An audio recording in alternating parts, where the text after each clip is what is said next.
بسم اللہ الرحمن الرحیم۔ کتاب الایمان۔ ما سبق میں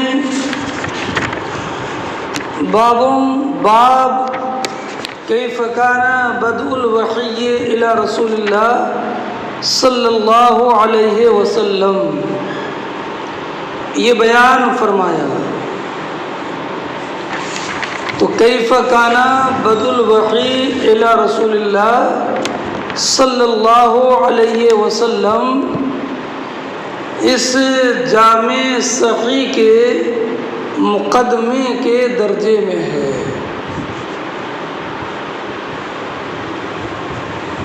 اب گویا کہ مقدمے کا بیان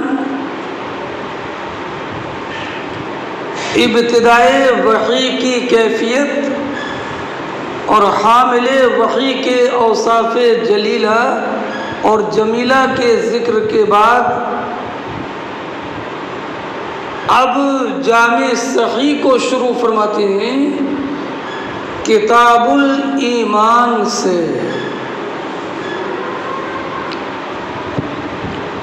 یہاں پر باب الایمان نہیں کہا، کتاب الایمان کہا۔ اصل میں کتبہ کے معنی جمع، اسی لیے کتاب کو کتاب کہتے ہیں کہ اس میں مضامین متفرقہ متعددہ جمع ہوتے ہیں۔ ایسے لشکر کو کتیبہ کہتے ہیں، لشکر مختلف افراد کو جامع ہوتا ہے۔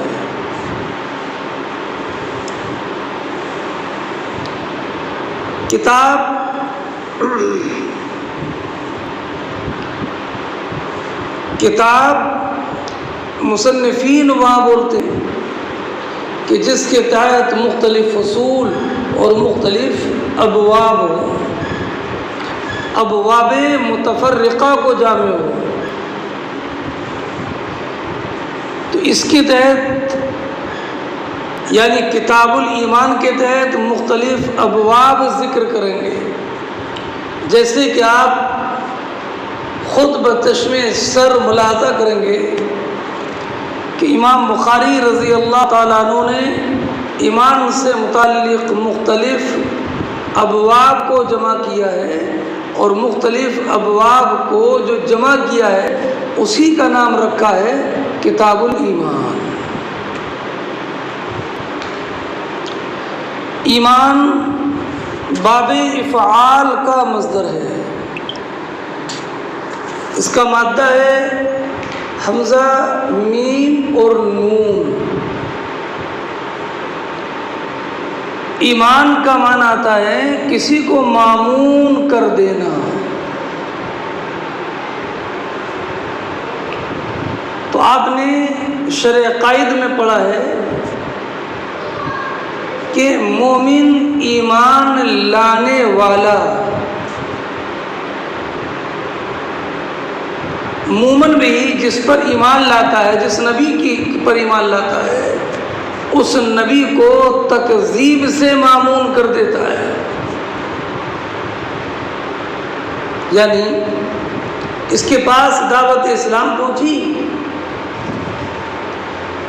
تو چاہے تو یہ اس نبی کی نبوت کی تکذیب کر دیتا ہے، تو اس نے بجائے تکذیب کرنے کے رسول کی رسالت کی تائید کی، سر تسلیم خم کیا، دامن اسلام میں آ گیا۔ تو دامن اسلام میں آنے کی وجہ سے اس نے مومن بھی کو تکذیب سے معمون کر دیا ہے۔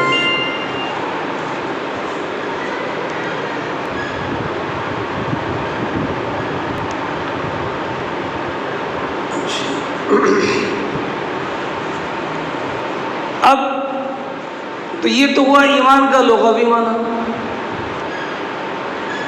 اب ایمان کا اصطلاحی معنی کیا ہے؟ تو اصطلاحی معنی کے سمجھنے سے پہلے ایک بات یہ ذہن نشین رکھیں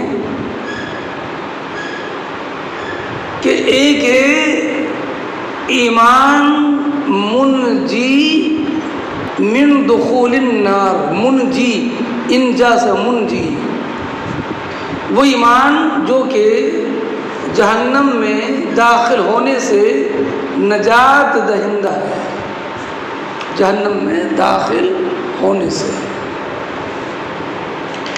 اور ایک ہے ایمان المنجی من خلود النار، وہ ایمان جو کہ جہنم میں ہمیشہ رہنے نجات دینے والا ہے، کہ ہمیشہ مومن جہنم میں نہیں رہے گا. تو یہ ہوا منجی من خلود النار. اور پہلا منجی من دخول النار. منجی من دخول النار ایمان کامل ہوتا ہے، اور ایمان منجی من خلود النار یہ نفس ایمان اور نفس تصدیق النبی صلی اللہ علیہ وسلم بما جاء بہ ہے. اس کے ساتھ اعمال صالحہ ہوں یا نہ ہوں. یعنی اصل ایمان کی وجہ سے مومن ہمیشہ جہنم سے میں نہیں رہے گا، بلکہ بالآخر نجات پائے گا اور جنت میں جائے گا.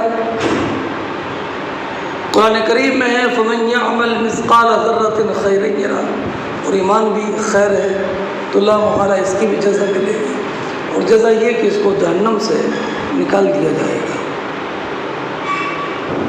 اور وہ جو ایمان من دخول النار ہے تو وہ ایمان تب ہوگا جبکہ تصدیق بالقلب کے ساتھ میں عمل بالجوارح بھی ہوں، اوامر شرعیہ کو بجا لائے اور نواہی شرعیہ سے اجتناب ہے. یعنی اس کی تصدیق قلبی، اقرار باللسان، عمل بالارکان سب مجسم ایمان کے سانچے میں ہو.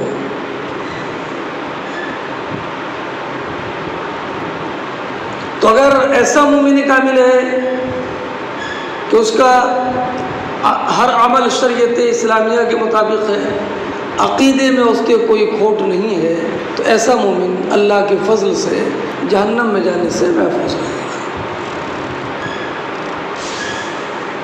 تو یہ ایمان کامل تصدیق بالقلب، اقرار باللسان اور عمل بالارکان تینوں کے مجموعے کا نام ہے.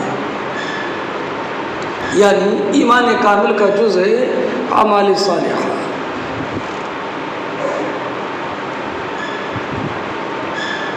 وہ ایمان جو منجی من خلود النار ہے، تو ہمارے یہاں پر اس نفس ایمان میں اعمال داخل نہیں ہیں، بلکہ تصدیق بالقلب ہو اور اقرار باللسان ہو.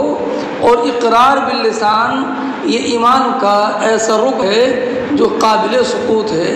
جیسے کہ نماز میں قیام فرض ہے لیکن مریض سے ثابت ہو جاتا ہے، ایسے اقرار باللسان یہ ایمان کا جز ہے، مگر حالت اکراہ میں یہ جز منتفی ہو جاتا ہے. لیکن جو تصدیق بالقلب ہے یہ کسی بھی حال میں منتفی نہیں ہے، بلکہ تصدیق بالقلب کا پایا جانا نفس ایمان کے لیے ضروری ہے.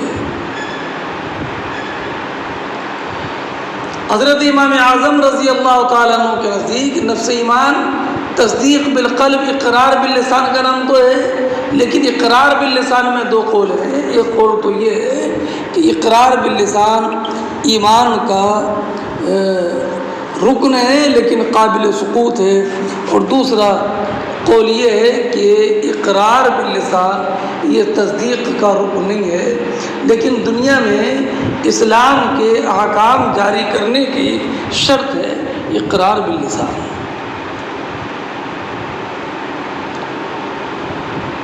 نفس ایمان میں اعمال داخل نہیں ہیں، اعمال خارج ہیں، اس تعلق سے آپ نے شرع عقائد میں تفصیل سے دلائل پڑھے ہیں۔ مثلا قرآن کریم فرماتا ہے ان الذین آمنوا وعملوا الصالحات، تو آمنوا معطوف علیہ ہے اور عملوا الصالحات معطوف ہے۔ ظاہر سی بات ہے کہ معطوف علیہ کے مغایر ہوتا ہے، تو لا محالہ یہ عمل صالح یہ ایمان پر زائد شے ہے، داخل ایمان نہیں ہے، ورنہ عطف الشیء علی بعضہ لازم آئے گا اور یہ جائز نہیں ہے۔ دوسری بات یہ ہے کہ اعمال صالحہ کے لیے، اعمال صالحہ کی مقبولیت کے لیے ایمان کو شرط بتایا ہے۔ من عمل صالحا من ذکر او انثى وهو مؤمن فلنحيينه حیاة طیبہ، جو مرد و عورت کے اعمال صالحہ کرے اس حال میں کہ وہ مومن ہے تو ہم اس کو اچھی زندگی جلائیں گے۔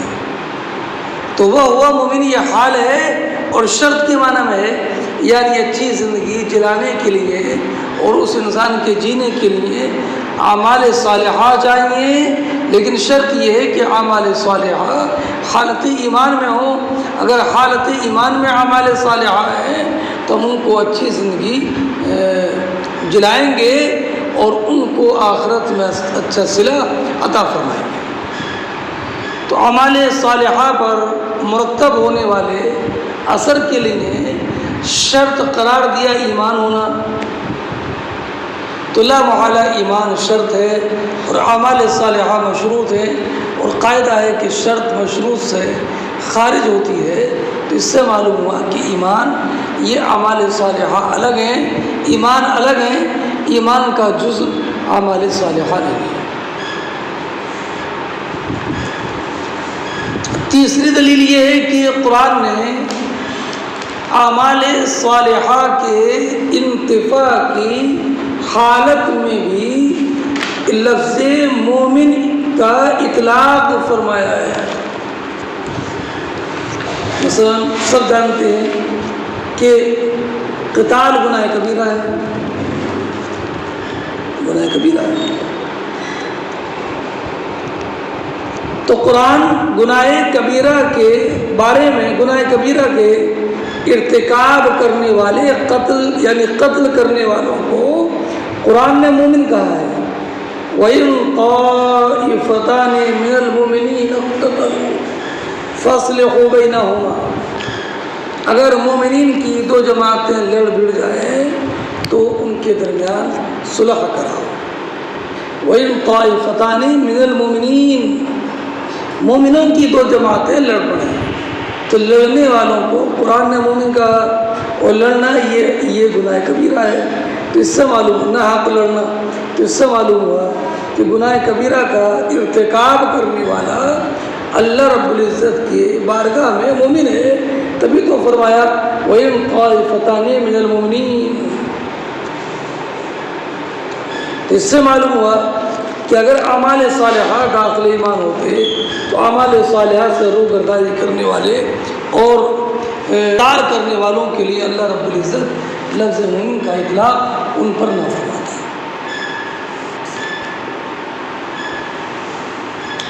دوسرا یہ کہ قرآن فرماتا ہے وَمِنَ النَّاسِ مَن يَقُولُ آمَنَّا بِاللَّهِ وَبِالْيَوْمِ الْآخِرِ وَمَا هُمْ بِمُؤْمِنِينَ۔ فرماتا ہے کہ بعض لوگ وہ ہیں جو زبان سے کہتے ہیں اللہ اور یوم آخرت پر ایمان لائے، وَمَا هُمْ بِمُؤْمِنِينَ، حالانکہ وہ مومن نہیں ہیں۔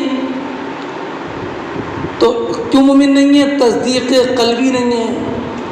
تو تصدیق قلبی نہ ہونے کی وجہ سے قرآن نے ان سے ایمان کی نفی فرمائی ہے۔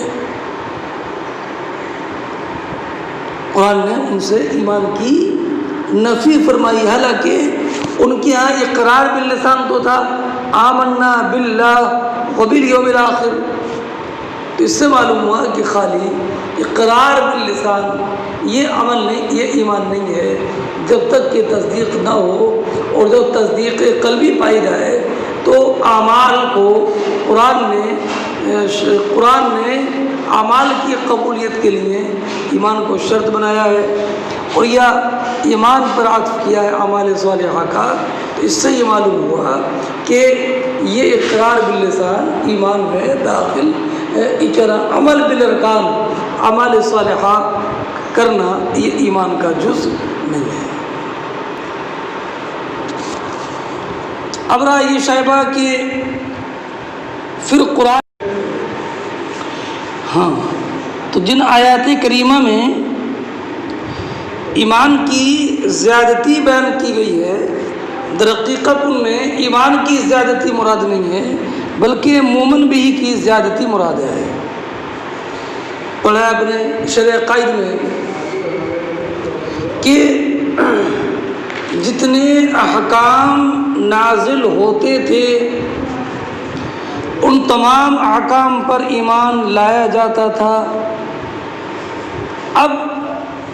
ابھی تک جو حکم نازل نہیں ہوا ہے تو اس حکم پر ایمان بھی نہیں ہے۔ اب آج اگر وہ حکم نازل ہوا تو اس حکم پر ایمان لانا بھی لازم ہو گیا، کل کو دوسرا حکم نازل ہوا تو اس پر ایمان لانا لازم ہوا۔ تو در حقیقت یہ ایمان میں زیادتی نہیں ہے بلکہ مومن بھی جس پر ایمان لایا جاتا ہے اس کی زیادتی مراد ہے۔ اچھا آپ ذرا یہ بھی تو غور کریں کہ ایمان در حقیقت اس تصدیق قلبی کا نام ہے جس میں جانب مخالف کا کوئی شائبہ باقی نہ ہو۔ اگر جانب مخالف کا شائبہ موجود ہے تو پھر یہ وہ تصدیق ایمان نہیں ہے، اور جانب مخالف کا شائبہ منتفی ہو گیا تو یہ ایمان ہے۔ اور جب جانب مخالف کا شائبہ نہ رہا تو تصدیق اعلیٰ درجے تک پہنچ گئی، اب اس پر اضافہ ممکن نہیں ہے، اور جب تک جانب مخالف کا احتمال ہے اس وقت تک وہ تصدیق ایمان نہیں ہے۔ اچھا دوسری بات کہ ایمان صرف تصدیق قلبی کا نام ہے، اس پر ہمارے علماء نے چند دلیلیں پیش کی ہیں۔ قرآن کریم نے محل ایمان قلب کو بتایا ہے، اولئک کتب فی قلوبہم الایمان، اللہ نے ان کے دلوں میں ایمان نقش کر دیا ہے۔ دوسری آیت کریمہ میں فرمایا الا من اکرہ وقلبہ مطمئن بالایمان، اس سے معلوم ہوا کہ محل ایمان جو ہے وہ محل ایمان قلب ہے۔ اچھا ایک بات آپ ذرا یہ بھی دیکھیں کہ اللہ رب العزت جل جلالہ نے قرآن کریم میں فرمایا وَمِنَ النَّاسِ مَنْ يَقُولُ آمَنَّا بِاللَّهِ وَبِالْيَوْمِ الْآخِرِ وَمَا هُمْ بِمُؤْمِنِينَ، کچھ ایسے لوگ بھی ہیں جو کہ زبان سے یہ کہتے ہیں کہ ہم اللہ پر اور یوم آخرت پر ایمان لائے، وَمَا هُمْ بِمُؤْمِنِينَ، حالانکہ وہ مومن نہیں ہیں۔ تو قرآن نے ان سے ایمان کی نفی کی خبر دی، حالانکہ وہ تو زبان سے آمنا باللہ وبالیوم الآخر کہنے والے تھے، تو ان سے ایمان کی نفی اسی بنیاد پر تو ہوئی کہ چونکہ ان کے دل میں تصدیق نہیں تھی۔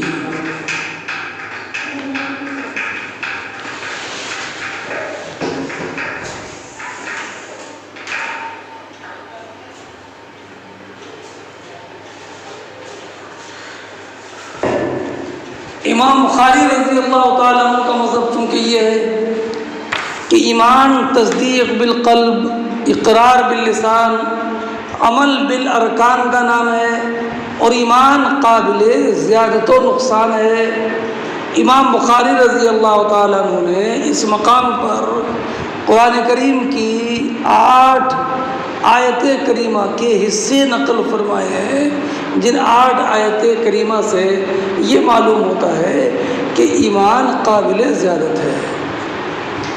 ان 8 آیتوں کا اجمالی جواب آپ ذہن نشین کر لیں کہ ان آیات میں ایمان کی زیادتی مراد نہیں ہے، بلکہ مومن بھی کی زیادتی مراد ہے، اور یا ایمان کی زیادتی سے مراد ہے ایمان کے ثمرات، ایمان کے نتائج، کہ جب آیت کریمہ پر ایمان ہوگا تو لا محالہ اس ایمان، ان آیت کریمہ پر ایمان لانے کا اجر اور ثواب ان کو ملے گا، تو ایمان نہیں بڑھا، بلکہ ایمان پر مرتب ہونے والا جو ثواب ہے یہ بڑھا، کہ پہلے مثلا 100 آیتوں پر ایمان تھا تو 100 آیتوں پر ایمان کا ثواب مل رہا تھا، اب 2 آیت کریمہ اور نازل ہو گئیں تو اب ان کے ساتھ 2 مزید آیتوں کا بھی ثواب ملے گا۔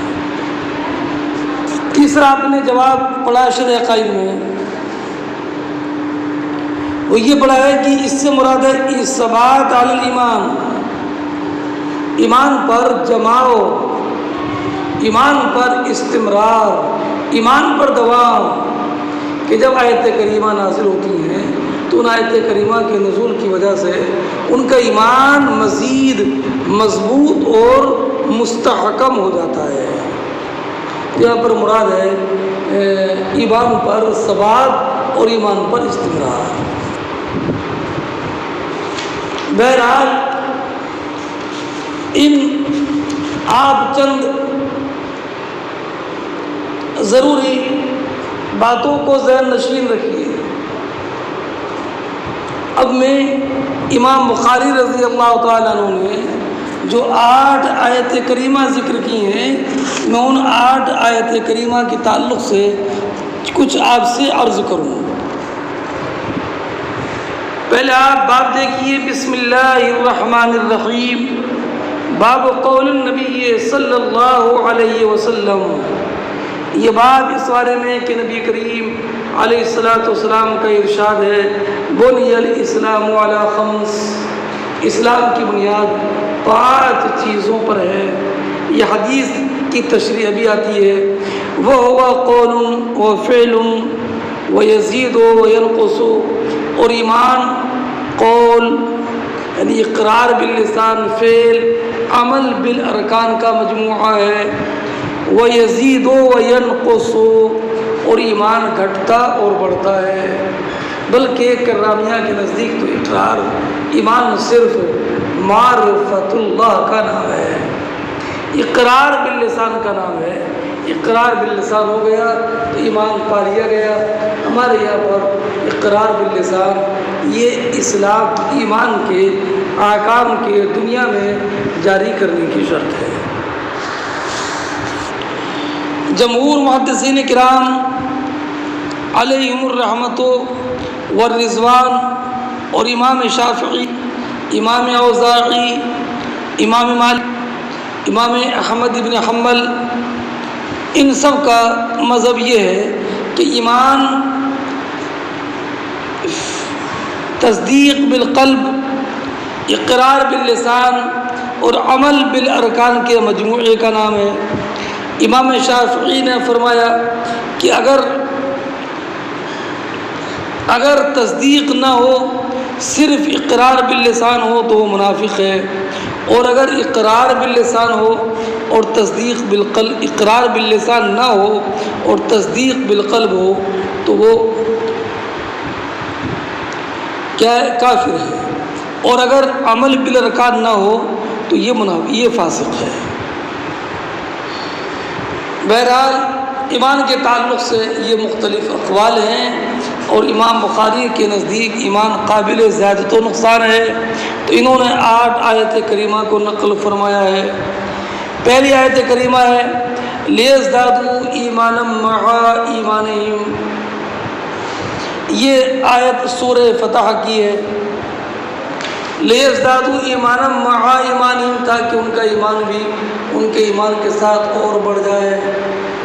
تو ہر آیت کریمہ میں جواب مشترک میں نے آپ کو بتا دیا کہ نفس ایمان کی زیادتی مراد نہیں ہے، بلکہ مراد ہے مومن بھی کی زیادتی۔ سورہ کہف میں وَزِدْنَاهُمْ هُدًى، ہم نے اصحاب کہف کی ہدایت کو اور مستحکم کر دیا، کہ یہاں پر مراد ہے ایمان پر استحکام اور ایمان کا استمرار و دوام۔ وَيَزِيدُ اللَّهُ الَّذِينَ اهْتَدَوْا هُدًى وَالْبَاقِيَاتُ الصَّالِحَاتُ خَيْرٌ عِندَ رَبِّكَ ثَوَابًا وَخَيْرٌ مَرَدًّا۔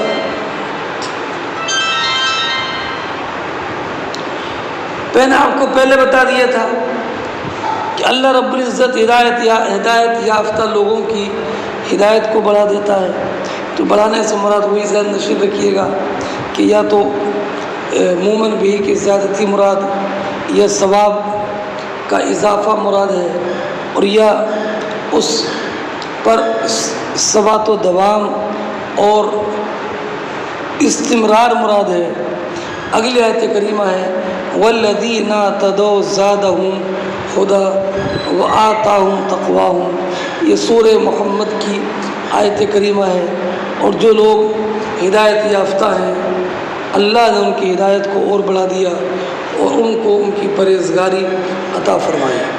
وَيَزْدَادُ الَّذِينَ آمَنُوا ایمانا، یہ سورہ مدثر کی آیت کریمہ ہے کہ ہم نے جہنم پر علیہ 19 فرشتے مقرر کیے۔ جہنم پر فرشتے متعین کیوں کیے؟ اس لیے کہ جہنم میں انسان ہوں گے، تو اگر جہنم کا داروغہ اگر انسان ہوتا تو کبھی جنسیت رحم پر ابھارتی ہے، تو ہو سکتا ہے کہ اس میں رحم پیدا ہو جاتا۔ اس لیے اللہ رب العزت جل جلالہ نے داروغہ جہنم کو انسان کی بجائے فرشتہ بنایا ہے۔ اگلی آیت کریمہ ہے وَيَزْدَادَ الَّذِينَ، اگلی آیت کریمہ ہے أَيُّكُمْ زَادَتْهُ هَٰذِهِ إِيمَانًا فَأَمَّا الَّذِينَ آمَنُوا فَزَادَتْهُمْ إِيمَانًا، کہ جب کوئی آیت کریمہ سورت نازل ہوتی ہے تو یہ کہتے ہیں کہ قوم تم میں سے اس آیت نے کس کے ایمان کو بڑھا دیا؟ فَأَمَّا الَّذِينَ آمَنُوا، تو جو ایمان والے ہیں ان آیات نے ان کے ایمان کو بڑھایا ہے۔ ذرا آپ غور تو کیجئے، ان آیات نے کس کے ایمان کو بڑھایا؟ تو قرآن فرماتا ہے ایمان والوں کے ایمان کو آیات نے بڑھایا ہے۔ تو اس سے معلوم ہوا کہ آیات کے نزول سے ایمان بڑھا۔ جواب میں نے پہلے بتا دیا کہ آیات سے ایمان بڑھنے سے مراد یہ ہے کہ ان کا ان آیات پر جو ان کے نزول سے پہلے ان آیات پر نصب نہیں تھا، ان آیات کے نزول کے بعد ان آیات پر بھی ایمان لائے۔ در حقیقت یہ ایمان میں زیادتی نہیں ہوئی، بلکہ یہ زیادتی مؤمن بھی میں ہوئی۔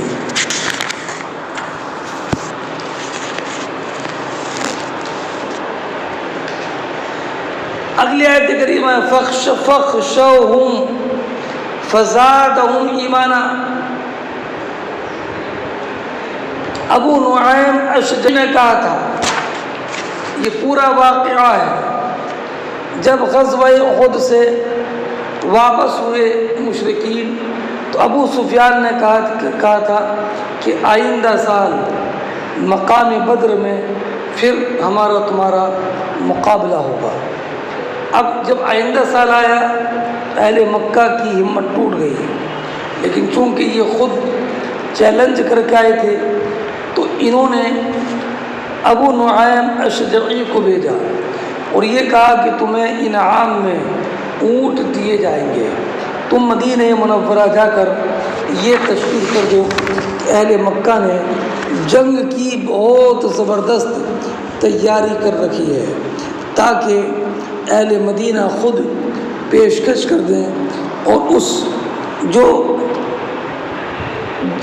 بدر میں مقابلے کا اعلان ہو گیا تھا اس سے پیچھے خود مسلمان ہٹ جائیں اور ہماری بات باقی رہ جائے۔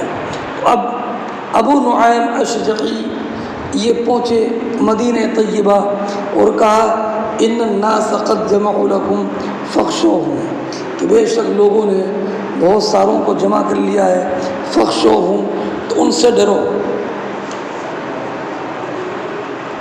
فزادہم ایمانا،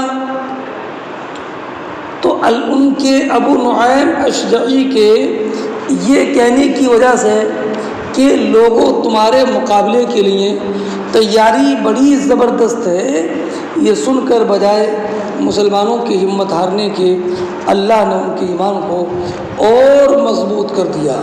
وقالوا حسبنا اللہ ونعم الوکیل، اور انہوں نے کہا کہ اللہ۔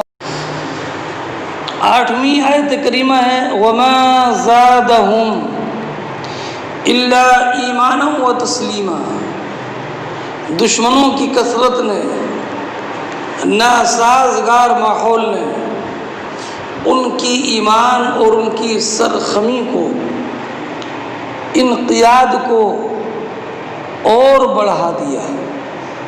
تو اب ایمان سے مراد یہاں پر بھی نفس ایمان جو تصدیق ہے وہ نہیں ہے، بلکہ اس سے مراد وہی مومن بھی کی زیادتی ہے۔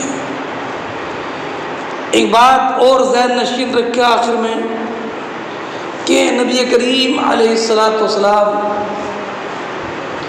جن احکام کے ساتھ مبعوث ہوا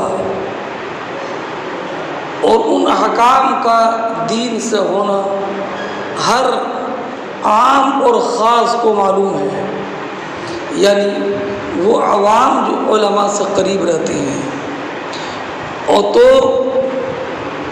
جن چیزوں کا اللہ رب العزت کی طرف سے نبی کریم کا لانا عوام و خواص سب کو معلوم ہو، ان تمام باتوں کو اور ان کا دین سے ہونا دلیل قطعی سے ثابت ہو، تو ان تمام باتوں کو ماننا یہ ایمان ہے۔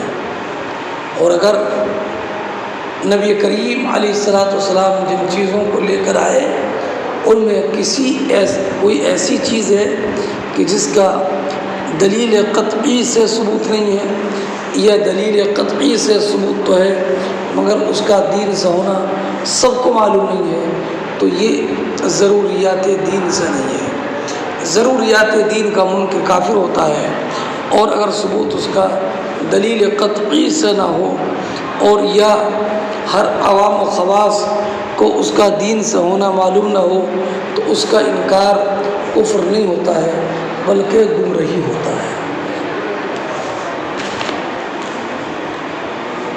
اگلی ایک حدیث کا ٹکڑا ہے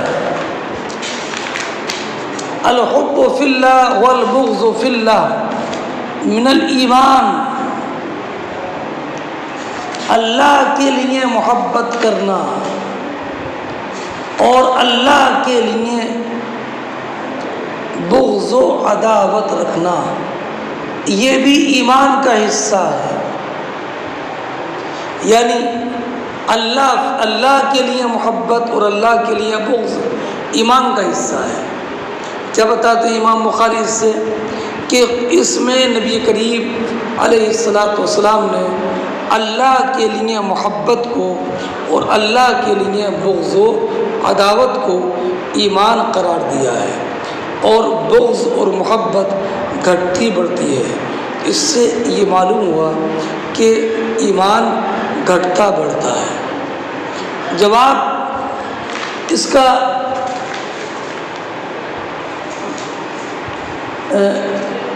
ظاہر ہے کہ محبت اور عداوت یہ از قبیل کم نہیں ہے بلکہ از قبیل کیفیت ہے۔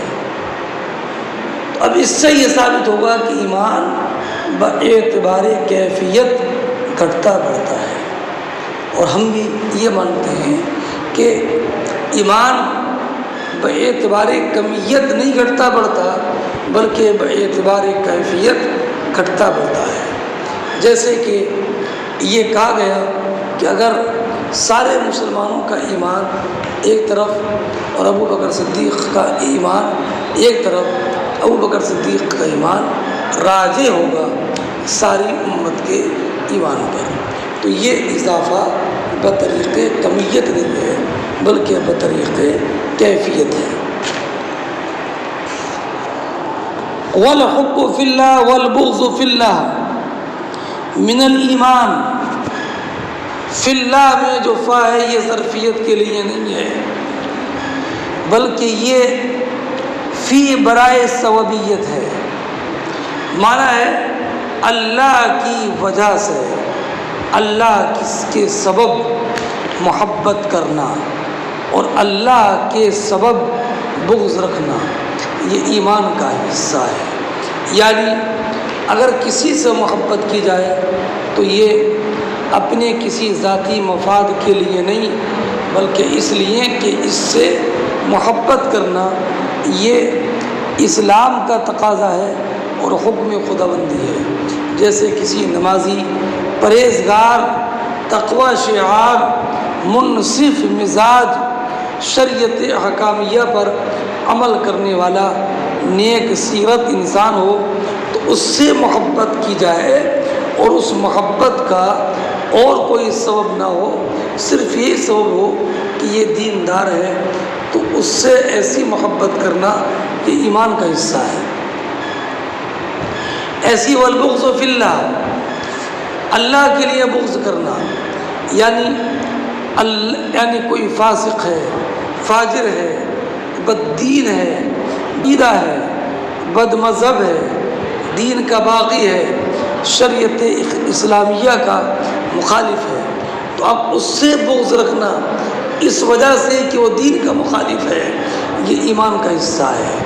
یعنی محبت ہو تو اللہ کی رضا کے لیے، عداوت ہو تو اللہ کی رضا کے لیے، اور یہ ایمان کا حصہ ہوتا ہے۔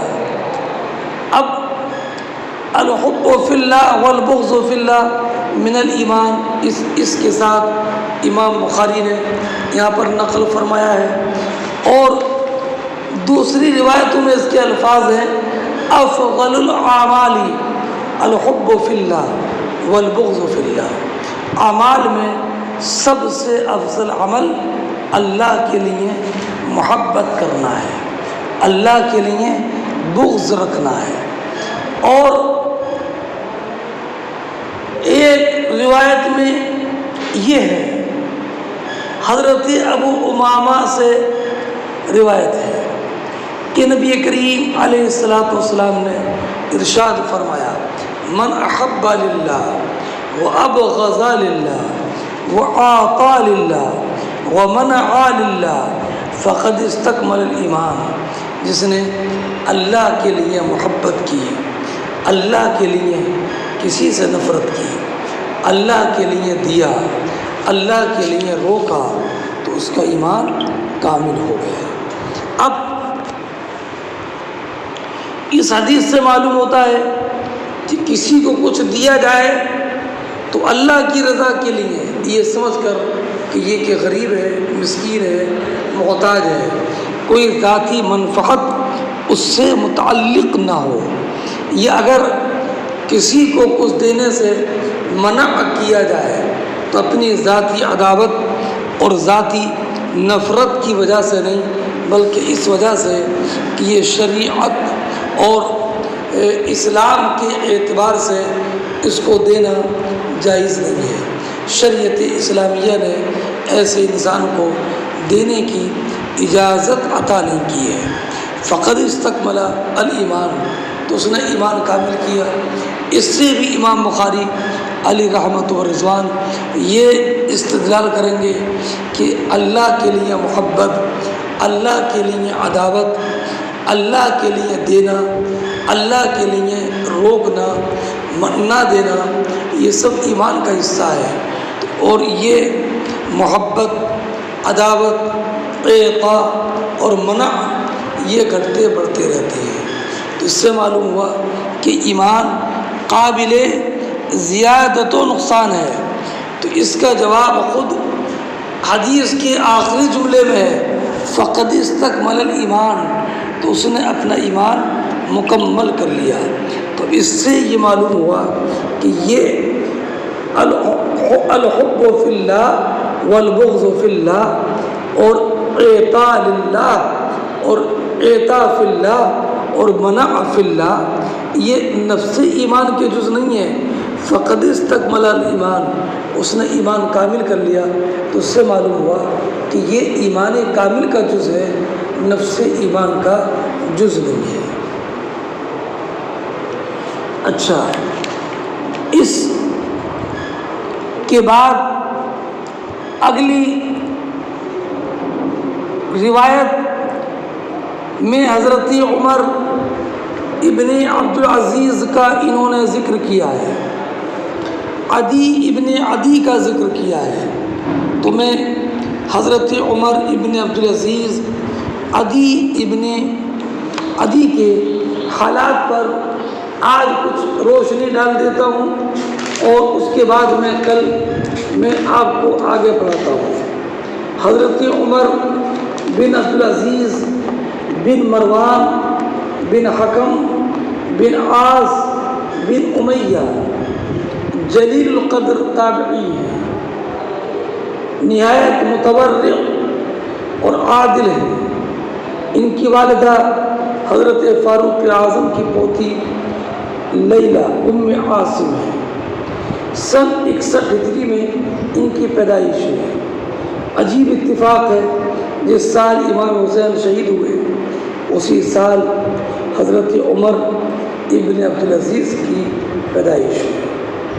سن 101 ہجری میں 40 سال کی عمر میں ان کا وصال ہوا۔ ولید بن عبد الملک کے زمانے میں سن 86 ہجری سے لے کر 93 تک 7 سال تک مدینہ طیبہ کے گورنر رہے۔ اسی زمانے میں مسجد نبوی کی توسیع ہوئی، ازواج مطہرات کے حجروں کو مسجد میں داخل کیا گیا۔ سلیمان بن عبد الملک نے ان کو اپنا جانشین بنایا۔ اس کے انتقال کے بعد حضرت عمر ابن عبدالعزیز پورے سلطنت اسلامیہ کے امیر مقرر ہوئے، اور 2 سال کچھ مہینے ان کی خلافت رہی، اور ان کو اسلام میں پہلی صدی کا مجدد کہا جاتا ہے۔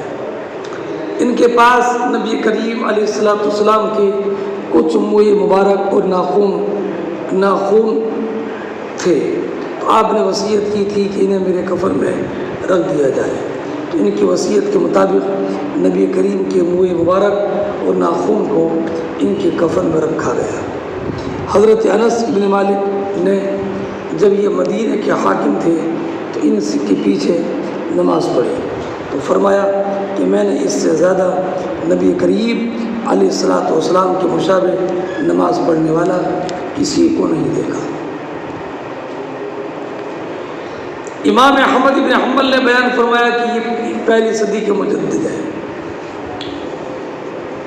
اچھا، عدی ابن عمیر یہ بھی تابعی ہیں۔ ان کے والد یہ صحابی ہیں، بہت سارے تابعین نے ان سے روایت کی۔ یہ حضرت عمر ابن عبدالعزیز کی طرف سے جزیرہ اور موصل کے گورنر تھے، اور جب گورنر تھے اسی زمانے میں حضرت عمر ابن عبدالعزیز نے یہ خط لکھا تھا۔ سن 120 ہجری میں ان کا وصال ہوا۔ آج میں نے حضرت عمر ابن عبدالعزیز اور عدی ابن عدی کے تعلق سے بتا دیا۔ اب اگلے سبق میں انہوں نے جو لکھا تھا اس کی تشریح بیان کروں۔